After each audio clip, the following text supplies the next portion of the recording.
her captain is dying. A third of her crew are casualties. Oh my gosh! Well, I was gonna do a different reaction video on Epic History An TV. Epic History, Drakenfell But collaboration. I saw this, so I said, oh, well, might as well wait In for it. 1792, the French Revolution sparked a European conflict that would last a generation. A struggle for mastery of Europe and the world. A contest fought on land and sea. In this war of shifting alliances, the most enduring rivalry was between France and Britain.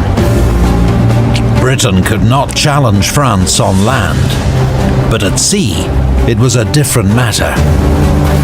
Britain's Royal Navy was as dominant on the waves as Napoleon was to prove on land. And in an age when Britain had many skilled naval commanders, one stood out above the rest. Horatio Nelson. Bold, inspiring, and brilliant. For the British, he'd become a national hero and legend. These are the stories of his greatest battles. Nile, 1798. The last one that I reacted to was Bars. 1798. The 6th year of the French Revolutionary Wars, and France is winning. General Bonaparte's brilliant victories in Italy have forced Austria to sue for peace. Spain, once France's enemy, is now an ally. Britain is the only major power still at war with the French Republic. British naval power makes a cross-channel invasion impossible. So the French government decides to strike at Britain indirectly by sending an expedition led by General Bonaparte to conquer Egypt. Yeah, that's how you beat Britain. That's how you beat Britain. You have to kill her source of economy. Literally. Like, if you don't kill her source of economy, well, you're not beating Britain. At least not on sea anyways. If the French succeed and destroy British influence and trade in the region, they will strike a powerful blow against their last major enemy.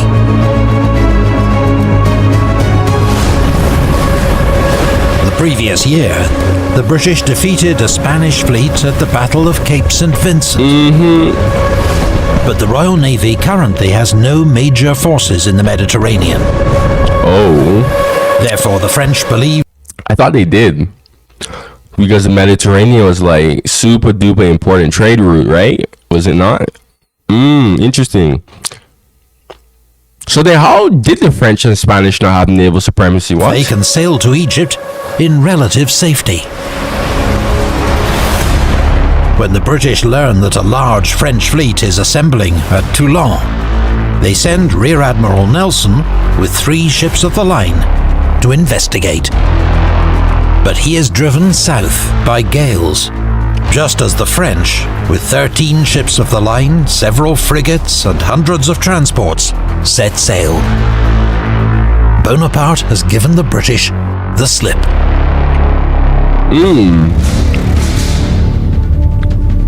It is an old saying that the devil's children have the devil's luck. I cannot find or at this moment learn where the French are gone to. Nelson is reinforced with 11 ships of the line. Oh wow. Wow, okay. And learning that the French have stopped at and captured I was about to say, like, why did Nelson not only 3 ships to the line? But now this is actually... He correctly deduces that Egypt is their destination. I mean, naturally, where else would they be going? Speed to intercept.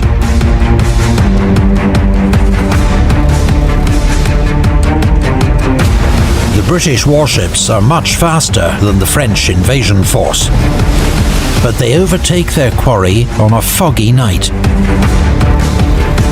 And though the 2 fleets pass within a few miles of each other, neither side spots the other. Unaware of their near miss, the British race on to Egypt. Arriving at Alexandria, Nelson sees no sign of the French and heads north to continue the hunt. He misses Bonaparte's fleet by 24 hours. The French land safely in Egypt and march inland, en route to a famous victory at the Battle of the Pyramids. Yeah. The French fleet, If you haven't, go check out my other reaction on Napoleon in Egypt. remains at anchor in Abu Qir Bay. More than a month later, word finally reaches Nelson in Sicily that the French fleet is in Egypt. Racing back My to question would Alexandria. be, why didn't the French try not to prevent a British response? Or why didn't the French, because it would be obvious that the British would, try to respond. At least I would hope that it would be obvious, right? I don't know. If it wasn't, go tell me that in the comments. But yeah, it's kind of just weird to me how the French just kind of sat their ships there and just did nothing. It just With his squadron, he arrives on the 1st of August. He quickly locates the French fleet and prepares to attack. The French fleet is commanded by Admiral François-Paul Bruez d'Aguillet. Bro, He is an I don't know much about the Battle of the Nile. All I know is that it was a massacre for the French. experienced commander who saw action at the Battle of the Chesapeake during the American Revolution. He's now a rare thing in the Navy of the French Republic, a 45-year-old aristocrat who's neither fled abroad nor been guillotined. Wow. Recently promoted to vice That admiral, is he has a really, reputation for personal courage, really insane. mixed with strategic caution. And probably the reason why the French got massacred, but we'll see. Admiral Bruez has one objective: to preserve his fleet. Bonaparte's army relies on his ships for communications and supplies from France. What's more, when Nelson arrives, almost a third of his crews are ashore, foraging for water and supplies. Yeah, again, it's so odd how the French, what were the French thinking? Obviously, oh my gosh, the fact they were so ill prepared blows my mind. Admiral Bruez concludes he must fight a defensive battle. His fleet, 13 ships of the line and 4 frigates, will remain anchored in Abu Qir Bay, inline and just under a mile from shore. His own flagship, the first-rate 120-gun L'Orient, is in the center. Shoals and shallow water protect their western flank, meaning the French, with their reduced crews, only have to man the guns on one side. Okay, not bad. Now that he Bruez explained issues that. orders for each French ship to secure itself to its neighbors, fore and aft, with heavy cables. The fleet is to form an unbreakable wall of ships, ready to resist any attack. Bruez well knows the reputation of his enemy, Rear Admiral Sir Horatio Nelson. The previous year, Nelson had been feted for his heroic role at the Battle of Cape St. Vincent, but 5 months later, he'd lost his right arm following a failed attack on the Spanish at Tenerife. He'd spent the rest of the year convalescing ashore, and therefore missed the British victory over the Dutch at Camperdown that October. Something he found so frustrating, he declared he'd happily have given his other arm for the chance to take part. Wow. Having found the Okay, Nelson, I see you. Okay. enemy fleet, Nelson is determined to engage and destroy it. And he has sound strategic reasons for a high-risk attack on the French. If Nelson can destroy their fleet, the French army in Egypt will be stranded, far from home, amid a hostile climate and population. Well, spoiler alert, that's what It will mean happened. the failure of Bonaparte's expedition, without a single redcoat stepping ashore. Nelson has 13 third-rate ships of the line, plus the 50-gun Leander, and a small sloop for running messages. Facing 13 French ships of the line and 4 frigates, the two forces are evenly matched, though the French flagship L'Orient, with 120 guns, is far and away the most powerful warship present. Nelson decides on a night attack that will exploit Brueys's caution. He will advance along the seaward side of the French line, and when his vanguard reaches the French flagship, L'Orient, his ships will drop anchor.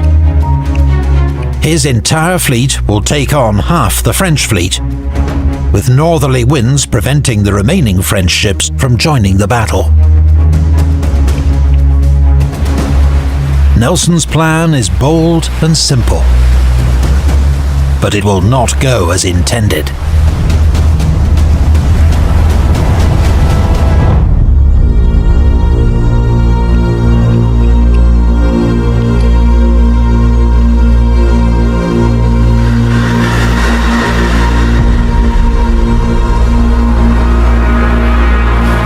The British fleet begins its final approach at 6 p.m, under full sail, in line astern. The 74-gun HMS Goliath is in the lead.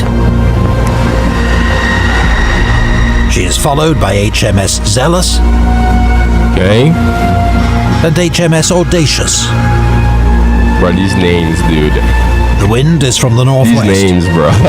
The seas I like these calm. names. The British do not have reliable maps, meaning there is a real risk of running aground.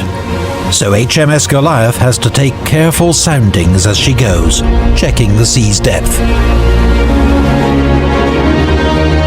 When Goliath rounds the entrance to Aboukir Bay, marked by shoals and a small island, the British begin their turn south to sail with the wind towards the French line. The French have been observing the British approach.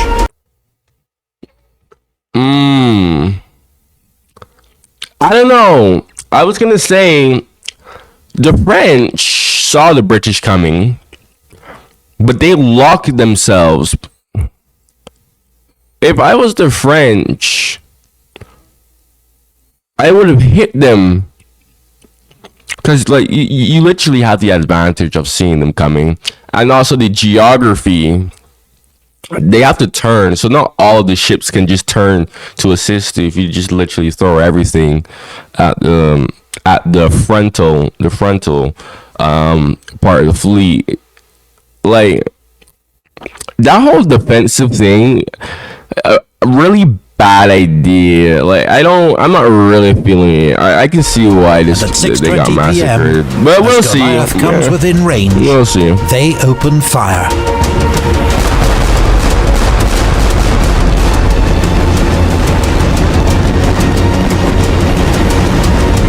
Nelson has always encouraged his officers to use their initiative.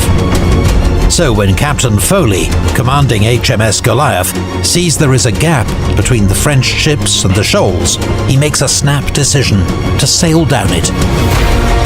Oh no. Goliath's course will be followed by Zealous, Audacious, Orion, and Theseus. Oh no. Oh dear. Nelson's flagship, HMS Vanguard, will now lead the rest of the fleet down the seaward side of the French line. Oh gosh, they're gonna get sandwiched so bad. Okay. Captain Foley's bold decision exploits a disastrous oversight by Admiral Brueys. He has assumed that the shoals make it impossible for him to be attacked from the landward side. Now, not only will his vanguard be doubled, attacked on both sides, but French guns on the landward side are not even ready for action. There are barely enough sailors to man them. This is... As Goliath passed... I mean, the French just lost themselves this battle. I don't know what else to say. the French just lost. Is across the bow of Guerrier. She fires a raking broadside into her. Round shot smashing its way down the length of the ship. Each following British ship blasts Guerrier in the same merciless manner.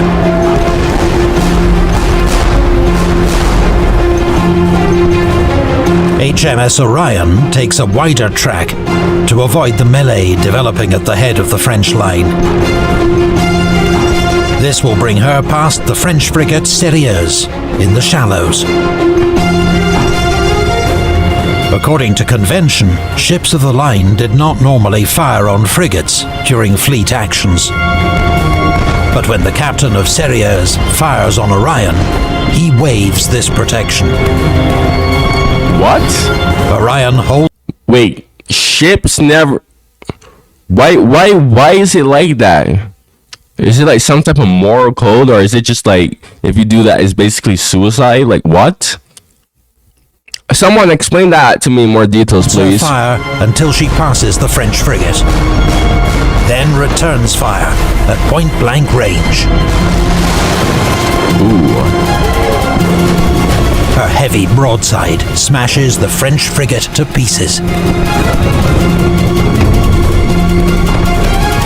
The British landward column now drops anchor to take on the French vanguard, while the seaward column, led by Nelson aboard HMS Vanguard, arrives to hit the French from the other side.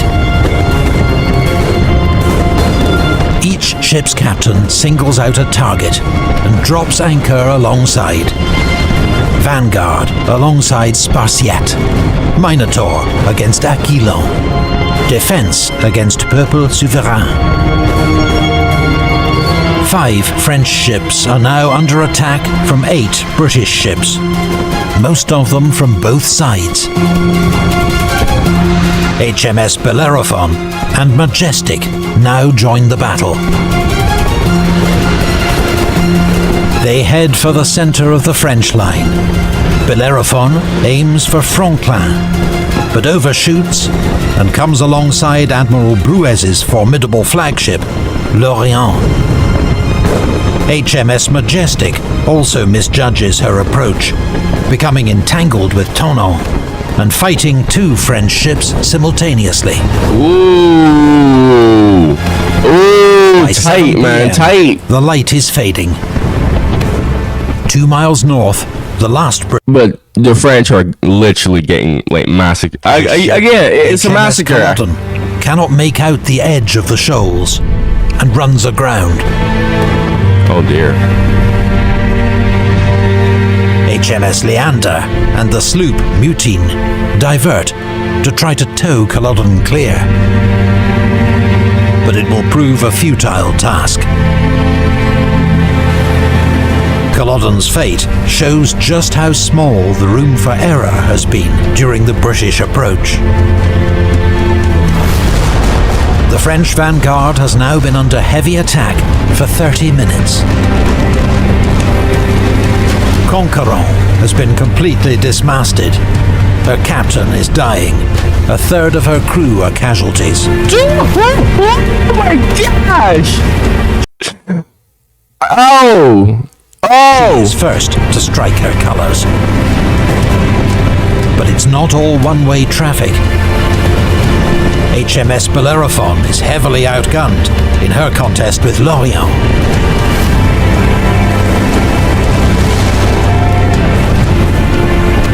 "200 men, a third of her crew, have been killed or wounded, and she's lost her main and mizzen masts. Her captain gives the order to cut the anchor cable, so the ship will drift out of the firing line.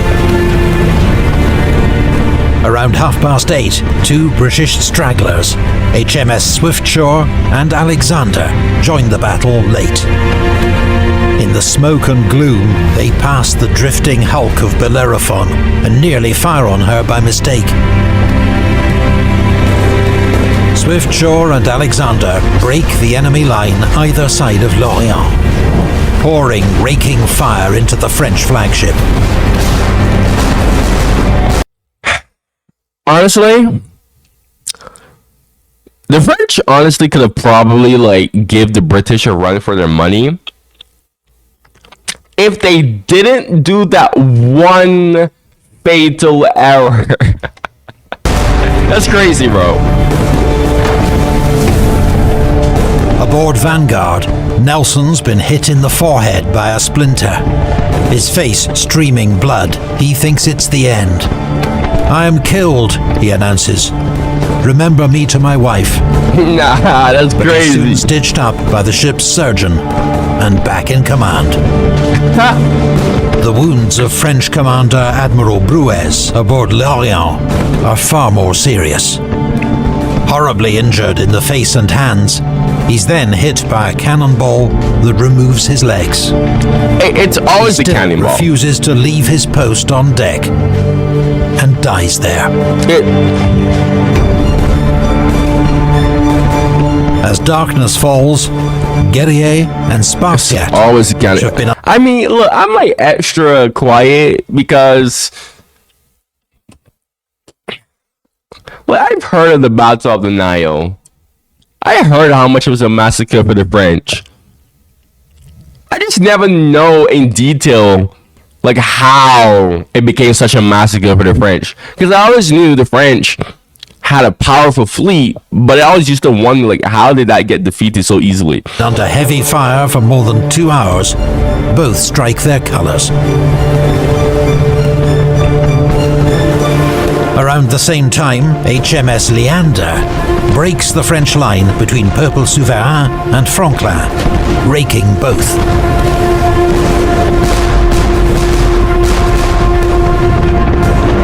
The battle is turning decisively in the Royal Navy's favour. What do you mean turning decisively in the Royal? Already was in the Royal Navy's favor from the time they saw that gap. Guillaume fights hard, turning herself to rake the British flagship HMS Vanguard. But in turn, she is raked by HMS Minotaur, Of course. hauls down her colours at 9:25. Peuple Souverain tries to escape by cutting her anchor cable and drifting down the French line. L'Orient mistakes her for the enemy Oh, and no. opens fire. Oh no! Minutes later, the flicker of flames is seen through the lower deck gun ports of L'Orient. The fire spreads deck by deck until the massive French flagship is ablaze from stem to stern.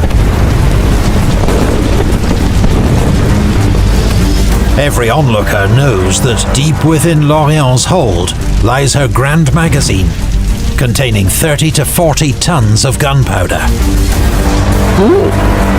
How did the ship get set on fire?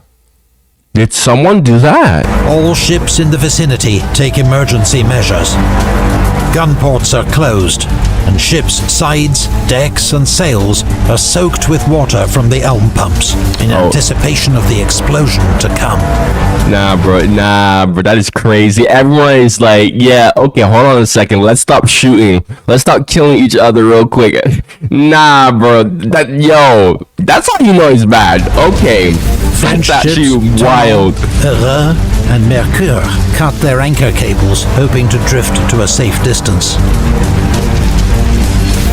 Around 10 p.m., the fire reaches L'Orient's Grand Magazine.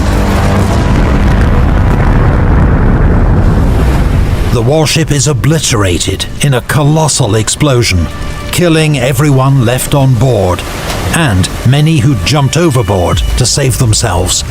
Rest in peace, man. More than 90% of the ship's crew are killed, around 1,000 men. Rest in The sheer force peace. of the explosion spares nearby ships, as flaming wreckage is blasted up and over them. Stunned, both sides stop firing to gaze in horror at the spectacle. Yeah. British ships lower boats to rescue the few survivors. Yeah, dude, like, I'm not even there. Like, bro, usually I would never really say, like, rest in peace.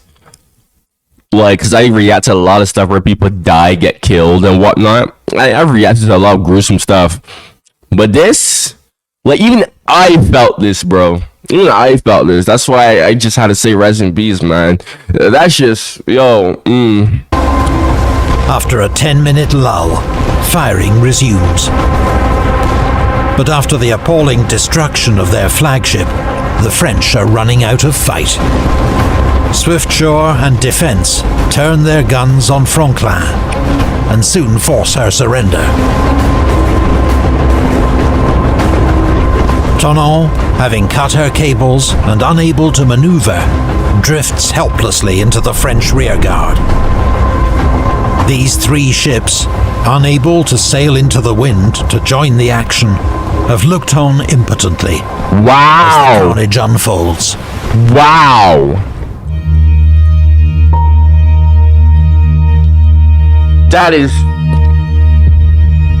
Whew. I mean, good on Nelson for winning, but I wouldn't even call this a Nelson's victory. I would say this is just the French losing. This is a case of losing yourself. Something, really and truly. Like... Dawn on the 2nd of August revealed a terrible scene of death and destruction. John Nichol of the Goliath was a witness.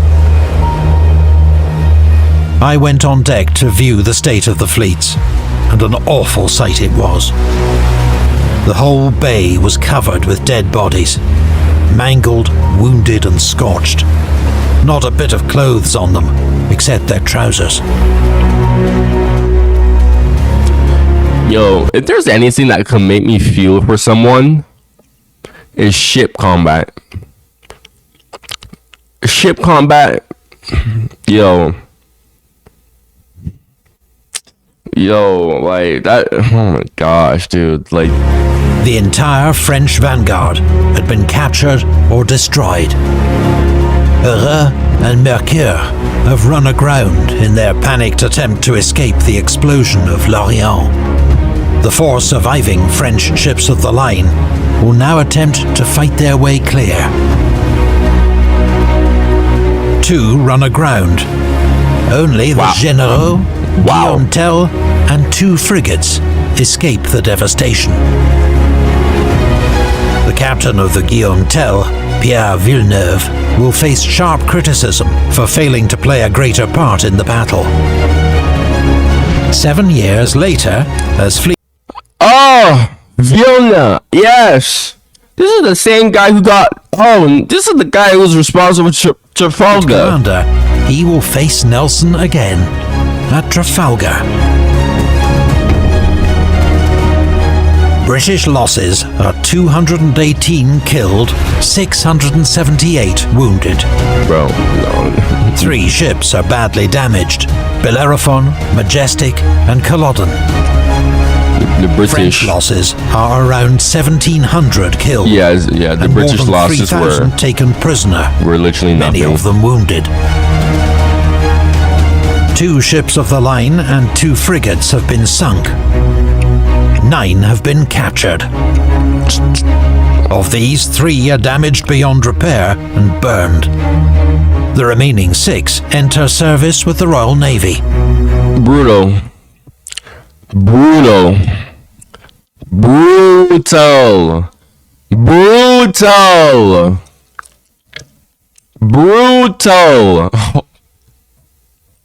Nah, bro. Absolutely brutal. Giving the British even more naval supremacy. Wow. To cap it all, most of the French treasury that General Bonaparte was relying on to fund his Egyptian campaign had been lost with Lorient. Why would you keep that on a ship? Knowing that the British could easily come any moment. Whatever, man. Nelson's brilliant victory at the Nile had major consequences. The balance of naval power in the Mediterranean shifted dramatically in Britain's favour. General Bonaparte's expeditionary force in Egypt was cut off, and though its commander slipped back to France the following year, his army was forced to surrender in 1801. The French garrison of Malta also surrendered, the island becoming a British protectorate. French defeat encouraged her enemies to form a new second coalition and renew the war. Nelson was the hero of the hour, feted in royal courts from London to St. Petersburg and Constantinople.